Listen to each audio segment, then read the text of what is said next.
Halo guys, jumpa lagi dengan Mas Lusen di sini. Bagaimana kabar kalian semua? Semoga masih dalam keadaan sehat walafiat. Oke, masih dalam seri mekanika tanah. Pada kali ini kita akan membahas terkait dengan materi kuat geser tanah. Jadi materi ini akan kita bagi menjadi dua bagian. Untuk yang pertama, kita bagi menjadi part 1 yaitu terkait nanti dengan pendahuluan, kemudian konsep kuat geser, dan akan membahas juga tentang kriteria Moore column. Nah, ini kriteria Moore column ini lebih erat kaitannya dengan materi kuat geser tanah yang kita akan bahas. Untuk pada bagian kedua atau part 2, kita akan membahas terkait nantinya dengan pengujian kuat geser yang ada di laboratorium. Yaitu yang pertama terkait dengan uji geser langsung atau direct shear test. Kemudian yang kedua adalah uji tiga paksi atau lebih dikenal dengan uji triaksial. Kemudian yang ketiga adalah uji tekan bebas atau unconfined compression test. Nah, uji-uji itulah yang biasanya kita gunakan untuk mendapatkan parameter kuat geser tanah yang ada di lapangan. Baik, untuk materi pada bagian 1 kita akan segera mulai. Sebagai pendahuluan, bisa kita perhatikan bersama, di sini ada 3 gambar. Ini menunjukkan terjadinya longsoran suatu massa tanah yang menimpa atau mengenai konstruksi jalan pada gambar 1. Nah, ini konstruksi massa tanah berada di bukit sebelah atas, kemudian terjadi longsor yang menimpa konstruksi sebuah jalan tol di luar negeri. Nah, bisa kita saksikan bersama ini massa tanah yang terbawa oleh longsoran sangat-sangatlah besar sehingga menutup atau melumpuhkan arus lalu lintas yang ada di jalan tersebut. Yang kedua, di sini ada juga konstruksi jalan tol. Mungkin ini ada yang tahu di Indonesia, di Cipularang. Nah, pada konstruksi ini kalau berbeda di atas tadi adalah massa tanah berada di atas, yang di bawah ini massa tanah yang longsor itu berada di bagian bawah dari jalan tol. Sehingga kita bisa saksikan bersama ini cukup luas dan cukup lebar serta dalam terjadi longsoran. Ini yang kalau tidak segera ditangani nantinya akan merembet pada badan jalan tol yang nantinya juga akan mengakibatkan kerugian ekonomi tentunya. Nah, gambar ketiga ini mungkin tidak asing lagi pada saat beberapa kejadian yang lalu di Indonesia di Bandara Soekarno-Hatta ini terjadi kelongsoran dari suatu dinding penahan tanah vertikal. Nah, ini kejadiannya menimbulkan korban jiwa pada saat itu satu mobil terperangkap di bawah tanah ini. Nah, ini kejadiannya juga diakibatkan oleh suatu kelongsoran tanah. Memang penyebabnya dari 3 ini akan berbeda-beda sebagai faktor pemicunya. Namun pada dasarnya yang akan kita pelajari di sini adalah kelongsoran ini disebabkan karena ketidakmampuan tanah dalam memikul beban yang ada. Nah, kemampuan ini diukur dari apa? Nah, kemampuan ini nantinya kita ukur sebagai kuat geser dari tanah. Kenapa bisa yang diukur adalah kuat gesernya? Nah, kita akan pelajari secara lebih detail pada materi kuat geser tanah kali ini. Jadi, sebagai pendahuluan, keamanan atau kenyamanan struktur yang berdiri di atas tanah tergantung pada kekuatan tanah di bawahnya. Nah, ini sudah sangat umum. Bila kita punya struktur di atas suatu tanah, misalkan pondasi, suatu bangunan atau jalan, dan lain sebagainya, apabila kondisi di bawahnya tanah runtuh, maka struktur yang ada di atasnya tersebut juga akan runtuh, yang menyebabkan terjadinya korban jiwa maupun kerugian ekonomi yang ditimbulkannya. Nah, kekuatan apakah yang dimaksud? Jadi kekuatan tanah yang dimaksud tersebut adalah sebenarnya kekuatan geser tanah atau shear strength dari tanah. Kenapa bisa seperti ini? Akan kita lanjutkan. Jadi apa kekuatan tanah itu? Bisa kita jelaskan, kekuatan geser atau shear strength tanah merupakan gaya tahanan internal yang bekerja persatuan luas massa tanah untuk menahan keruntuhan atau kegagalan di sepanjang bidang runtuh dalam massa tanah tersebut. Nah, ini saya ambil dari penjelasannya Braja Emdas dalam bukunya. Jadi di sini dijelaskan bahwa kekuatan geser ini merupakan tahanan internal. Jadi dia tahanan yang dimiliki oleh internal tanah tersebut. Bekerja persatuan luas massa tanah. Ini yang menahan beban yang menyebabkan keruntuhan atau kegagalan di sepanjang bidang runtuh. Di sini bisa kita lihat ada istilah bidang runtuh. Nah, nanti kita akan jelaskan bidang runtuh ini apa di penjelasan berikutnya. Kemudian, poin kedua, pemahaman terhadap proses dari perlawanan geser sangat diperlukan untuk analisis dari stabilitas tanah seperti kuat dukungnya, kemudian stabilitas lereng, tekanan tanah lateral pada struktur penahan tanah. Nah, ini bisa kita lihat tadi, stabilitas lereng ini berarti kita sudah saksikan tadi yang di jalan tol tadi ada dua foto di depan, nah itu bisa karena stabilitas lerengnya. Kemudian yang foto ketiga adalah tekanan tanah lateral pada suatu struktur penahan tanah. Nah, ini sudah kita saksikan sebagai pendahuluan tadi. Kita lanjutkan. Nah, di sini juga kita ada ilustrasi terkait dengan kekuatan geser tanah dalam hal keruntuhan atau pola keruntuhan yang disebabkan karena kuat geser suatu tanah. Di sini kita yang pertama mempunyai suatu pondasi setapak atau pondasi dangkal. Keruntuhan atau pola keruntuhan yang terjadi adalah bisa semacam ini. Ini berupa keruntuhan global karena seluruh bidang pondasi runtuh. Nah, di sini kita punya suatu garis. Nah, garis yang dimaksud di sini adalah bidang runtuh atau bidang gelincirnya. Akibat beban P yang harus ditahan oleh suatu massa tanah di bawahnya, di mana dia sudah memiliki gaya geser internal tanah, apabila beban P ini lebih besar dari kekuatan geser yang dimiliki oleh internal tanah tadi, maka akan menyebabkan keruntuhan. Sama juga dengan kasus kedua, di sini suatu timbunan badan jalan atau timbunan yang lainnya berbentuk trapesium. Ini juga bisa menyebabkan kelongsoran dengan bidang gelincir yang sama. Dapat kita saksikan bersama, di sini ada titik 1, 2, 3, di mana titik 1 ini berarti bidang gelincir yang bekerja pada titik 1 di suatu massa tanah ini dia sudut gesernya adalah seperti ini. Mendekati 45 derajat ke arah kiri. Yang di titik 2 dia bidang gelincirnya memberikan sudut horizontal terhadap garis bidang luncurnya. Sedangkan titik ketiga di sini sama seperti titik 1, dia memberikan sudut gesernya 45 derajat tapi ke arah ke bawah. Oke, kita lanjutkan.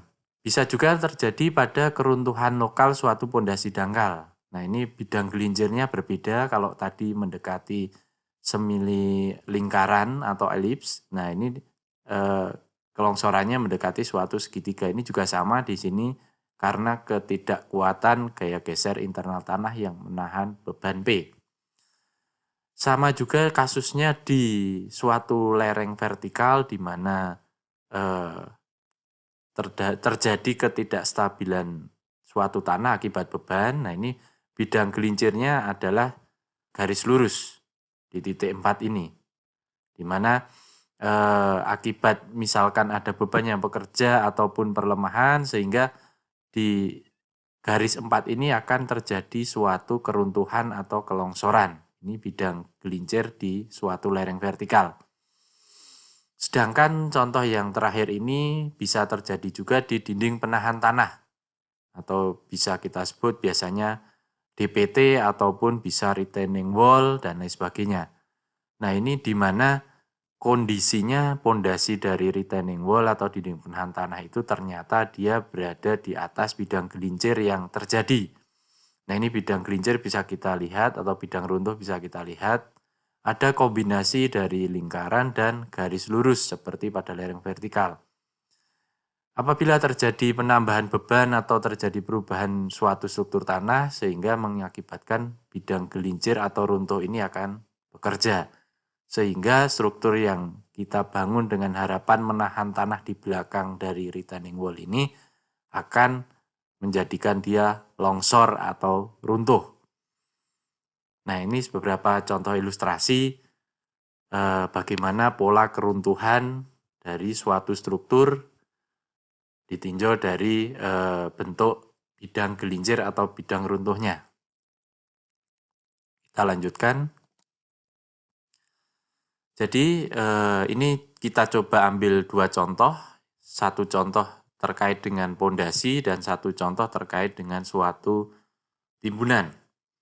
Nah, di sini kita sebutkan tadi ada bidang dari keruntuhan atau bidang gelincir dari keruntuhan tanah tadi.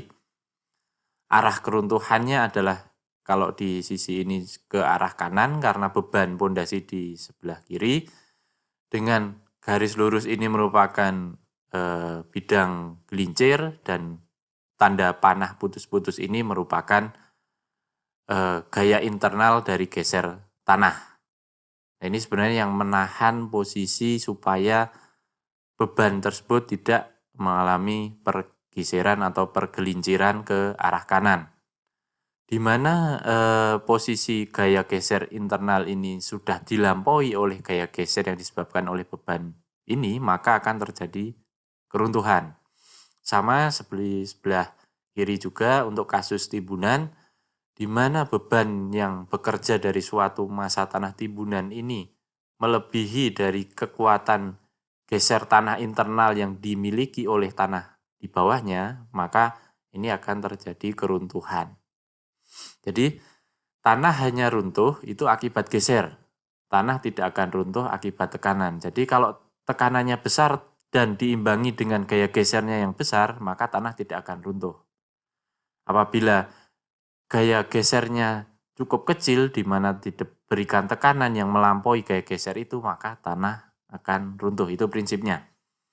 Pada saat tanah runtuh, maka nilai tekanan atau beban di sepanjang bidang runtuh telah mencapai nilai maksimum dari kekuatan geser internal tanahnya. Ini sudah kita jelaskan. Oke, kita lanjutkan. Kita ambil contoh yang sama tadi dengan timbunan sebelah kanan tadi. Jadi kita lebih soroti lagi terkait bidang runtuh. Jadi di sini kita detailkan, di sini ada suatu bidang runtuh yang kita perbesar di sini. Bagaimana pola pergerakannya? Jadi partikel tanah akan bergerak relatif terhadap partikel tanah lainnya di sepanjang bidang runtuh. Jadi masing-masing partikel dia akan bergerak satu dengan yang lain. Di dalamnya tidak ada kerusakan pada partikel tanah yang dimaksud. Jadi partikel satu dengan yang lain itu tidak ada kerusakan. Dia yang bekerja adalah gesekan atau geseran antara partikel satu dengan yang lainnya. Kita zoom, jadi di sini ada suatu gaya tegangan atau tekanan normal yang bekerja tegak lurus terhadap bidang geser atau bidang keruntuhan tadi. Dan di sini adalah suatu gaya geser dari partikel antar tanah di bidang gelincir tersebut. Pada saat runtuh, tegangan geser di sepanjang bidang runtuh atau kita sebut di sini T mencapai nilai kuat geser tanah internalnya atau kita sebut di sini sebagai TF. Jadi ketika nilai T atau gaya geser yang bekerja ini melebihi dari gaya geser yang dimiliki internal atau tahanan dari internal geser tanah TF, maka terjadi keruntuhan. Baik, kita lanjutkan. Dalam meninjau suatu keruntuhan geser atau kekuatan geser, biasanya kita menggunakan teori atau kriteria keruntuhan Mohr-Coulomb. Mohr dan Coulomb ini adalah dua orang ilmuwan yang telah menemukan beberapa kriteria terkait dengan keruntuhan geser pada tanah yang teorinya sudah banyak digunakan, nanti kita jelaskan lebih banyak di belakang. Jadi pada tahun 1900, Mohr mengungkapkan bahwa sebuah material itu runtuh akibat kombinasi kritis antara tegangan normal atau tau dan tegangan geser atau T, dan bukan hanya akibat tegangan normal maksimum saja atau tegangan geser maksimum saja. Jadi tanah itu runtuh bukan karena tegangan normal atau vertikal terhadap gesernya yang maksimum, tetapi dia adalah kombinasi kritis antara normal dan tegangan gesernya. Itu yang diungkapkan oleh Mohr. Sebelum jauh Mohr mengungkapkan itu, tahun 1776 oleh Coulomb diungkapkan bahwa untuk hampir semua permasalahan mekanika tanah, maka nilai kuat geser pada bidang runtuh dapat didekati dengan sebuah formula atau fungsi linier dari tegangan normalnya. Jadi ini Coulomb sebelum dikembangkan oleh Mohr, dia sudah mengungkapkan suatu teorema bahwa nilai kuat geser itu dapat didekati dengan fungsi linier dari tegangan normalnya. Nah, kedua teori ini dikombinasi yang disebut sebagai kriteria keruntuhan Mohr-Coulomb yang banyak digunakan dalam mekanika tanah untuk meninjau kekuatan geser dari suatu tanah. Baik, kita lanjutkan. Keruntuhan dalam suatu bahan dapat terjadi akibat kombinasi kritis dari tegangan normal dan tegangan geser. Ini tadi sudah diungkapkan oleh Mohr, dan bukan salah satu dari tegangan normal maksimum ataupun tegangan geser maksimumnya, di mana hubungan antara kedua tegangan tersebut yaitu TF sama dengan fungsi juga dari suatu tegangan normal tau. Bila tanah mengalami pembebanan, maka akan ditahan oleh suatu nilai kohesi C dan gesekan antar butir-butir tanah yang direpresentasikan oleh suatu sudut geser internal tanah atau V. Nah, formulanya adalah sebagai berikut, di mana kekuatan geser suatu tanah atau TF yaitu merupakan kombinasi dari kekuatan kohesi C tanah ditambah dengan suatu tegangan normal yang bekerja pada sudut geser internal tanahnya. Nah, ini merupakan formula yang umum digunakan bila kita meninjau suatu tegangan geser pada tanah. Kita lanjutkan. Nah, ini oleh Mohr-Coulomb dijelaskan.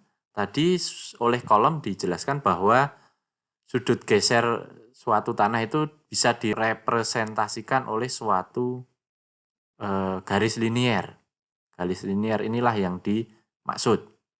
Ini dalam kondisi kenyataan di lapangan sebenarnya garis failure envelope atau bidang geser atau bidang gelincir atau bidang runtuh ini bentuknya adalah seperti kita jelaskan tadi, suatu lingkaran, tidak suatu garis linier, tapi oleh Coulomb untuk mempermudah maka dia buat suatu pendekatan garis linier, di mana tadi sudah kita ungkapkan di depan bahwa nilai besaran dari kuat geser tanah adalah kombinasi dari suatu kohesi. Kohesi di sini kalau bila kita lihat adalah suatu lekatan atau nilai lekatan tanah ditambah dengan tegangan normal yang bekerja pada suatu sudut geser dalam tanah. Nah, ini sudut geser internal tanah ini direpresentasikan adalah V. Kombinasi keduanya memberikan suatu grafik seperti ini. di mana TF adalah nilai tegangan maksimum yang bisa dipikul oleh tanah pada tegangan normalnya, yaitu tau. Kita lanjutkan. Jadi kalau melihat grafik yang disampaikan tadi, komponen kuat geser tanah ini terdiri dari dua. Yang pertama yaitu kohesi atau kohesif dan gesekan atau friksional. Dapat kita saksikan atau kita lihat dalam rumus, di mana tegangan geser tadi itu dikombinasi oleh nilai kohesi. Nilai kohesi letaknya di sini. Nilai lekatan tanah awal, kohesi komponen, sedangkan untuk friksional komponen yang kita representasikan dengan suatu sudut gesek dalam tanah atau V itu adalah di sini. Di sini merupakan sudut gesek dalam tanah. Jadi kekuatan dari gesek tanah merupakan kombinasi dari kohesif komponen dan friksional komponen. Sebagai catatan di sini, bila kita melihat grafik tadi, C dan V adalah parameter dari kuat geser tanah, seperti kita jelaskan di depan. Semakin tinggi nilainya, maka akan semakin tinggi pula kekuatan tanahnya. Bila nilai C-nya semakin besar, maka akan menghasilkan kombinasi semakin besar pula kekuatan geser tanahnya. Demikian juga dengan nilai sudut gesek dalam tanah V juga akan memberikan nilai serupa, di mana dia semakin besar, tentu saja kekuatan tanah akan semakin tinggi. Kita lanjutkan.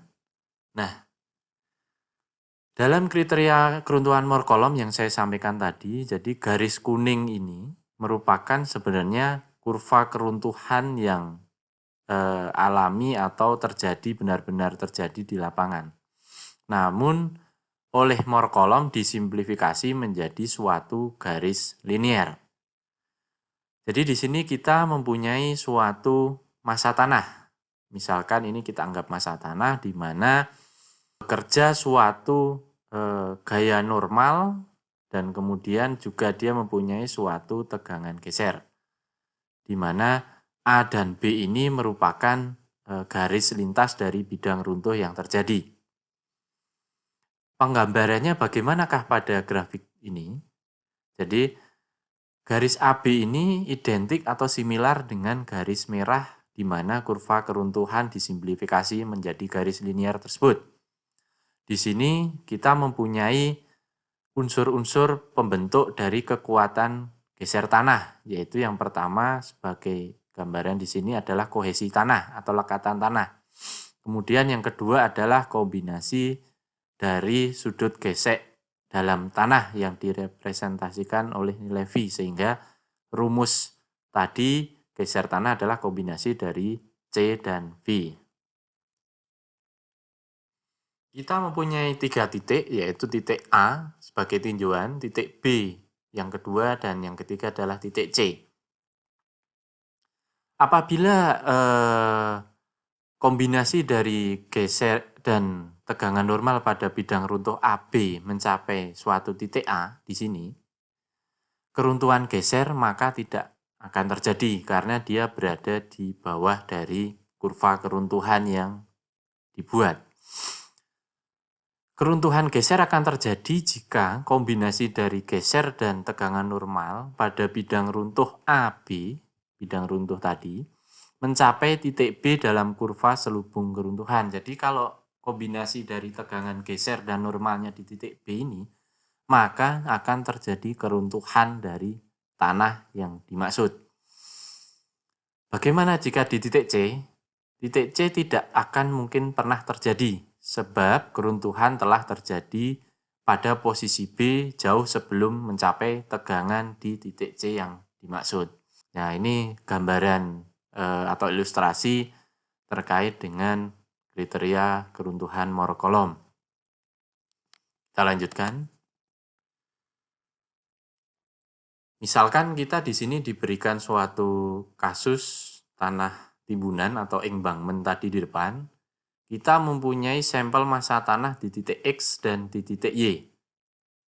Garis merah ini menunjukkan bidang geser atau bidang runtuh atau bidang gelincir dari massa tanah akibat timbunan ini.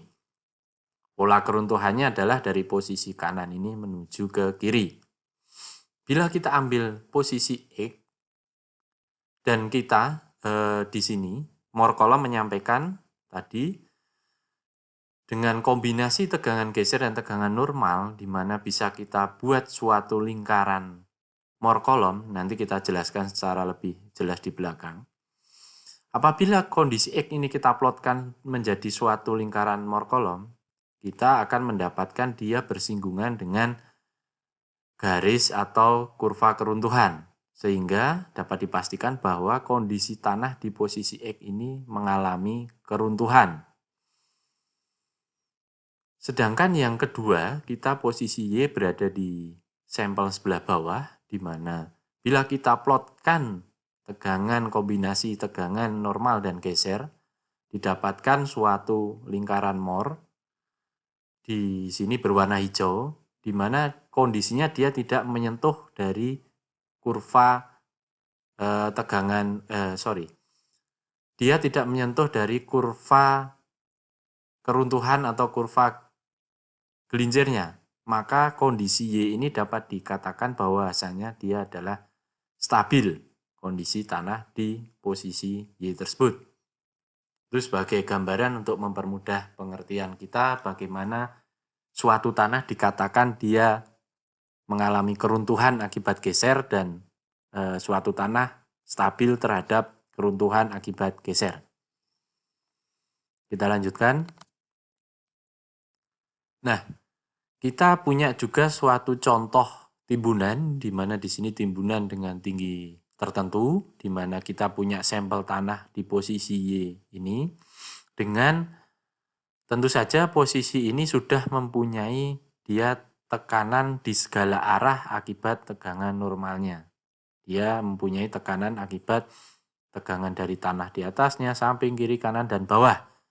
Sehingga apabila kita plotkan dengan kondisi penambahan beban timbunan seperti ini, dengan tambahan sigma tegangan kita representasikan sebagai delta tau, kita plotkan lingkaran Mohrnya, maka akan didapatkan lingkaran Mohr ini berbentuk atau berwarna hijau dengan kondisi sebelah kirinya adalah tegangan awalnya, tegangan akibat sekelilingnya, kemudian di sebelah kanan adalah tegangan akibat sekeliling ditambah penambahan beban di atas tanah tadi. Sehingga kita plotkan ternyata dia berada di bawah dari kurva keruntuhan atau geser. Maka elemen tanah tidak akan runtuh jika belum mencapai kurva keruntuhannya. Ini kasus yang pertama. Selanjutnya, timbunan tadi kita coba berikan tambahan beban timbunan di atasnya. Kita beri warna di sini orange, di mana kasusnya adalah sama, dia sudah mempunyai tegangan akibat sekelilingnya, kemudian dia mendapat tambahan delta tegangan akibat penambahan timbunan di atasnya.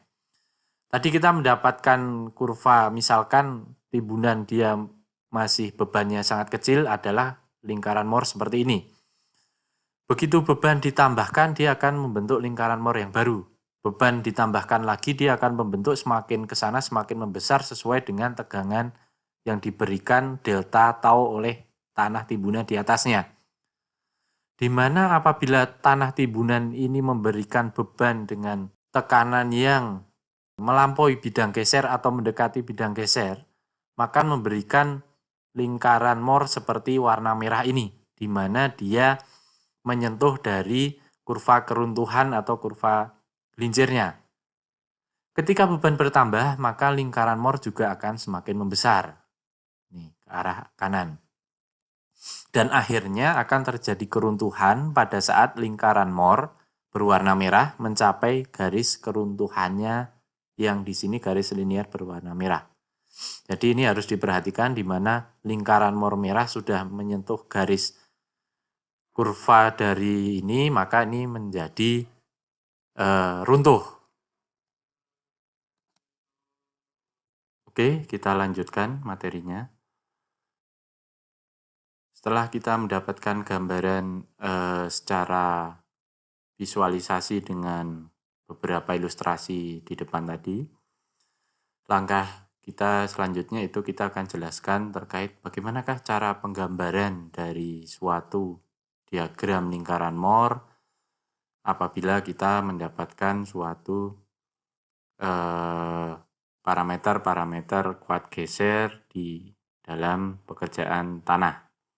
Oke, jadi untuk dapat menentukan membuat suatu diagram atau lingkaran Moore, kita harus mendapatkan atau memperoleh suatu nilai tegangan awal yang berada di sampel tanah tersebut. Tegangan ini bekerja pada keseluruhan sumbu baik di arah X, Y, Z, yaitu kita sebut di sini sebagai tegangan normal tau 3. Ini bekerja dari segala sumbu terhadap suatu sampel tanah. Kemudian ada suatu tegangan normal luar tambahan akibat beban, di sini kita sebutnya sebagai delta tau. Jadi parameter yang kita ingin gambarkan dari lingkaran Moore tersebut, kita mempunyai suatu grafik di mana absisnya terdiri dari tegangan, ordinatnya adalah tegangan geser. Nilai tegangan awal tau 3 tadi kita plotkan di absis, kemudian tegangan normal ditambahkan dengan tegangan awal, yaitu di sini tau 3 ditambahkan penambahan tegangan delta tau, kita plotkan di sebelah kanan. Tentu saja karena di sini ada pertambahan sebesar delta tau. Pertambahan delta tau ini berarti adalah diameter dari lingkaran kita.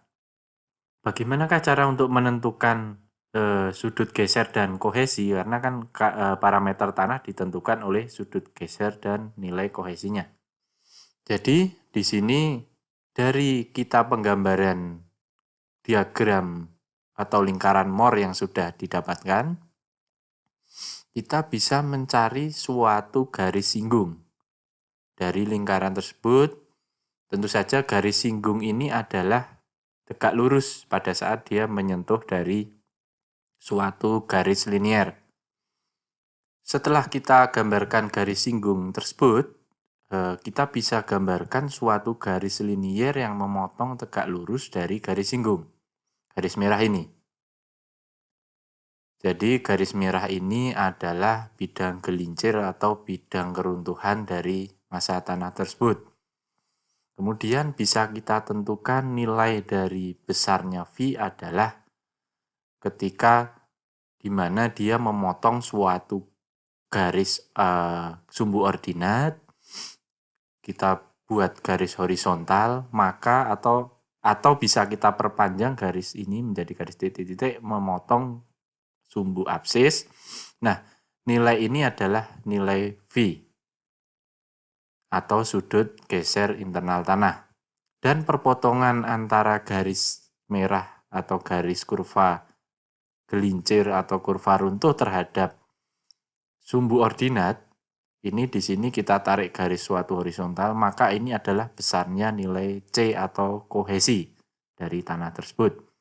Selain itu kita juga bisa menentukan dengan rumus sudut geser dalam. Di sini kita menentukan dulu berapa besarannya sudut dari bidang singgung lingkaran Moore tersebut terhadap garis absis. Sehingga bila kita temukan besarannya sudut ini adalah 2 theta, di mana 2 theta adalah 90 derajat ditambah V. Atau dalam kata lain, theta adalah 45 plus V per 2, sehingga kita bisa dapatkan nilai V-nya. Atau kita bisa juga tentukan dengan cara yang sudah kita ungkapkan di depan tadi. Nah, yang dimaksud kemiringan bidang runtuh itu di sini berarti adalah nilai dari theta, yaitu kemiringan bidang runtuh terjadi pada 45 plus V per 2 terhadap horizontal. Ini adalah kemiringan bidang runtuh dari suatu sampel tanah, di mana V adalah sudut gesek internal dari tanah tersebut. Jadi harap dibedakan, di sini ada sudut gesek internal tanah yang nilainya V dan juga ada theta. Theta adalah sudut kemiringan dari bidang runtuh tanah tersebut. Kemudian di sini kombinasi dari kohesi dan tegangan normal pada sudut geser internal atau dalam tanah, dia akan memberikan suatu kekuatan geser dari tanah tersebut. Jadi seperti itu cara penggambaran diagram Moore sehingga kita bisa dapatkan nilai V dan nilai C dari suatu tanah. Baik, kita lanjutkan. Bagaimanakah jika ternyata di dalam suatu tanah tersebut, seperti kita ketahui atau pernah kita pelajari bersama, bahwasanya suatu tanah itu bisa terdiri atas unsur tegangan yang ada adalah tegangan total yang terdiri dari tegangan efektif akibat tanah tersebut ditambah suatu tegangan akibat pore pressure atau tegangan air pori dari tanah. Nah, bagaimanakah cara penggambaran diagram Moore-nya bila terjadi kasus semacam itu? Jadi didefinisikan ini suatu sampel tanah di mana dia mempunyai tegangan vertikal dan tegangan horizontal total. Jadi ini total stress. Di mana total stress atau tegangan total ini terdiri dari tegangan efektif atau efektif stress, baik arah horizontal, vertikal, dan sumbu yang lainnya, ditambahkan dengan suatu tegangan air pori atau pore pressure. Di sini kita simbolkan dengan U. Penggambarannya dalam diagram Moore column, tentu saja apabila kita hanya meninjau efektif stress, berarti kita hanya meninjau dari segi tegangan efektifnya. Kita simbolkan di sini dengan aksen biasanya untuk tegangan efektif. Kita plotkan sama ini berarti tegangan awal yang terjadi, tau H aksen, kemudian ini adalah akibat penambahan beban yang ada di atasnya, tau V aksen. Ini merupakan lingkaran Moore untuk tegangan efektif. Bagaimana jika dengan tegangan stres atau total stres? Berarti dia adalah tegangan ini nilainya ditambahkan suatu U atau tegangan air pori, baik di tegangan awalnya maupun di tegangan total V-nya. Sehingga kita dapatkan suatu diagram dari Moore column dengan bentuk lingkaran yang sama, akan tetapi nilai dari lingkaran total stres yang sebelah kanan ini cenderung dia lebih aman terhadap bidang gesernya.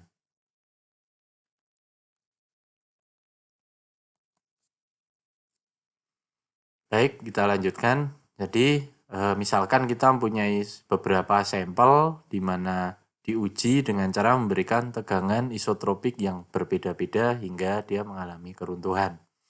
Pada awalnya dia berarti diberikan hanya tegangan di sekelilingnya, atau ini kita nanti akan lebih pelajari lagi pada saat uji triaksial. Kemudian pada saat dibebani dengan suatu tegangan normal tambahan dan di mana dia terdapat tegangan air pori juga di dalam massa tanah tersebut, kita berikan tegangan hingga dia menyentuh atau mengalami keruntuhan. Nah, pada saat runtuh, sebenarnya dia bekerja ada dua elemen, yaitu tegangan total dan tegangan efektifnya. Untuk tegangan total berarti dia adalah nilai pada saat tegangan awal atau tau C ini. Untuk diagram Moore pada saat tegangan awalnya, tau 3. Kemudian tau 1 atau tegangan setelahnya adalah dia tegangan awal ditambah delta dari tambahan beban atau tegangan akibat beban. bisa digambarkan seperti ini. Dia dalam bentuk berarti C dan V yang didapatkan adalah dalam bentuk sebagai tegangan total. Demikian juga dengan tegangan efektif, berarti dia untuk mencari tegangan efektif, tegangan awal ini harus kita kurangi dengan tegangan akibat air pori atau pore pressure. Demikian juga dengan tegangan akhirnya, itu berarti tegangan akhir pada saat total dikurangi dengan angka tegangan air pori. Kita gambarkan, kita mendapatkan nantinya adalah kohesif pada saat dia efektif dan sudut gesek dalam atau V pada saat dia efektif di dalam bentuk dari tegangan efektifnya. Bagaimanakah konsep tegangannya? Jadi sudah kita jelaskan tadi di depan bahwasanya tegangan yang terjadi atau tegangan total yang terjadi di sini adalah akibat penambahan dari tegangan awal, akibat tegangan di kiri kanan atau sekeliling dari suatu sampel tanah ditambahkan suatu penambahan beban atau tegangan yang diakibatkan oleh penambahan suatu beban eksternal di atasnya. Kita plotkan di diagram Moore atau lingkaran Moore seperti ini adalah tegangan awal yang dimiliki, kemudian ini adalah tegangan akhir, berarti dia ditambahkan suatu tegangan akibat beban luarnya. Itu kuat geser yang dihubungkan dengan suatu tegangan. Oke, mungkin di dalam part 1 kita cukupkan seperti itu untuk videonya. Untuk part 2 kita akan coba bahas mengenai uji parameter kuat geser yang ada di laboratorium. Itu biasanya dengan beberapa pengujian-pengujian yang bisa digunakan. Yang pertama dengan uji geser langsung atau direct shear, kemudian uji triaksial atau uji 3 paksi, kemudian uji unconfined compression test atau uji tekan bebas. Nah, ini bagaimana prinsip kerja, parameter yang didapatkan, serta interpretasi hasilnya seperti apa, kita akan jelaskan di part kedua dari video ini.